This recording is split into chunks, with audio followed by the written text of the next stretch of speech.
শরীয়তপুরে প্রথমবারের মতো night long pitch cricket tournament আয়োজন করে সাড়া ফেলে দিয়েছে পঞ্চপল্লী এপিএস ক্লাব নামের একটি সামাজিক সংগঠন। সচরাচর স্থানীয় ক্রিকেট টুর্নামেন্ট দিনের বেলা মাঠে গড়ালেও এই আয়োজন মাঠে গড়িয়েছিল রাতের বেলা কৃত্রিম আলোয়।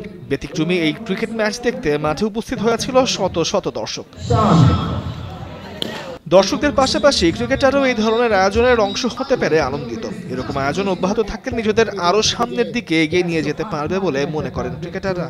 শরীয়তপুরের মধ্যে এই প্রথমবার, আগে কখনো হয় নাই। এরকম আয়োজন হলে শরীয়তপুর থেকে অনেক ক্রিকেটার বের হবে এবং দর্শকও মজা পাবে। এরকম আয়োজন করলে আমাদের মতো উদীয়মান যারা আছে তারা অনেক দূর আগে যাবে।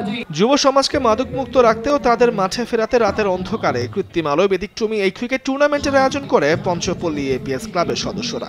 আমরা তাদের সামনে অনুষ্ঠিত করছি যাতে করে তারা খেলার দিকে ফিরে আসে।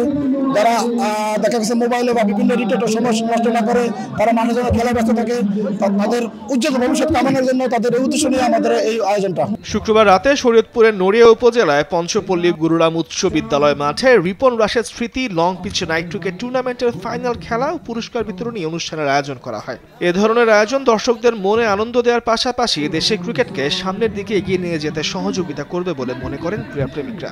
আমি খেলা দেখতে আসছি, এই খেলা দেখতে আইসা আমি খুবই আনন্দ করতেছি এবং উত্তেজনাপূর্ণ ম্যাচ দুইটা টিমের দেখে আমি খুবই আনন্দ উপভোগ করতেছি। এই গ্রাম বাংলা গ্রাম অঞ্চলে এরকম একটা আয়োজন হয়, এটা আজকের প্রমাণ। এই কারণে এখানে সন্ধ্যা থেকে এই পর্যন্ত খেলা করতেছি, আমার কাছে খুবই ভালো লাগছে। ফাইনালে বিঝারি স্পোর্টিং ক্লাবকে 6 উইকেটে হারিয়ে শিরোপা উল্লাস করে পঞ্চপল্লী এটিসি ক্লাব।